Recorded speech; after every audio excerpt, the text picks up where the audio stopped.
Hello et bienvenue sur la classe de Fleur dans une nouvelle vidéo. Il y a quelques semaines, je t'apprenais à repérer et à analyser 5 figures de style hyper faciles. Je te mets la vidéo juste là si tu l'as ratée. Aujourd'hui, on passe au niveau 2 et on retravaille 5 nouvelles figures de style. C'est parti!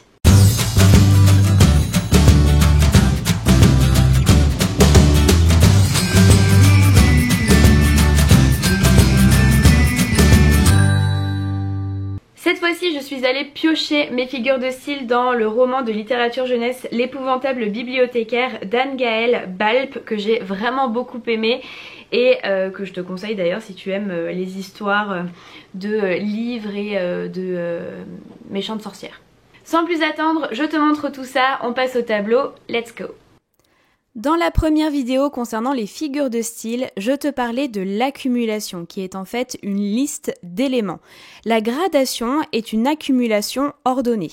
Si chaque mot ou chaque groupe de mots est plus fort que le précédent, on parle de gradation croissante. Si au contraire chaque mot ou chaque groupe de mots est plus faible que le précédent, on parle de gradation décroissante. Au tout début du roman, Suzanne, la narratrice, apprend que ses parents vont l'envoyer chez sa tante pour les vacances d'été et celle-ci n'a pas du tout envie de s'y rendre. On a alors une gradation qui dit « aucune plainte, aucun chantage, aucune bouderie, aucune grève de la faim ni aucun lancer de poisson rouge n'y changerait quoi que ce soit ». Ici, nous avons une gradation croissante qui montre que rien ne pourra faire changer les parents d'avis. L'hyperbole ne sert pas seulement à attraper des Pokémon rares, mais est aussi une figure de style très répandue dans les romans et dans la poésie. Il s'agit d'une exagération d'une idée ou d'un sentiment. Lorsque Suzanne dit au sujet de la bibliothécaire « elle a au moins 200 ans », elle utilise une hyperbole pour montrer à quel point la bibliothécaire a l'air vieille. Tu l'auras compris, il s'agit bien d'une exagération puisque dans les faits, cette personne ne peut avoir 200 ans. La personnification est une figure de style qui consiste à donner à des objets ou des animaux des caractéristiques humaines. Dans la citation « Dehors, une pluie violente fouettait les fenêtres », on associe le verbe « fouetter » à la pluie, tandis qu'il est normalement associé à un geste humain. Comme je te le disais tout à l'heure, je suis allée piocher toutes mes citations dans le même livre, mais pour te donner un exemple qui te sera sans doute plus parlant, pour la personnification, il te suffit de penser au personnage de La Belle et la Bête. Une commode, un chandelier ou encore un service à thé ne parlent en général pas. Or, dans La Belle et la Bête, tous ces objets sont animés et se comportent comme des humains. La périphrase consiste à dire en plusieurs mots ce qui pourrait être dit en un seul. Lorsque l'on lit dans le texte « ces sales bêtes laineuses », il s'agit bien évidemment des moutons.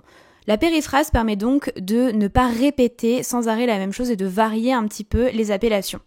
Elle laisse également une place à la subjectivité puisqu'ici, les moutons sont connotés de façon négative. Nous terminons cette vidéo par le pléonasme qui est la répétition, la reprise d'une même idée. Afin d'insister sur le caractère vieillissant de la bibliothécaire, la narratrice la compare à une momie. Lorsqu'elle ajoute l'adjectif qualificatif « vieille » à momie, elle utilise un pléonasme pour insister encore et encore. Et lorsque tu dis dans la vie de tous les jours « je monte en haut », sache que toi aussi tu utilises un pléonasme. Et bien voilà, c'est déjà tout pour cette deuxième partie concernant les figures de style. Mine de rien, tu en connais déjà 10, ce qui est vraiment pas mal. Si tu veux une troisième partie avec un niveau encore plus élevé et encore plus de challenge, n'hésite pas à me le dire dans les commentaires. Et comme d'habitude, n'hésite pas à t'abonner à la chaîne pour ne manquer aucune des prochaines vidéos, à activer la cloche, à liker, à partager et je te dis à très bientôt. Ciao!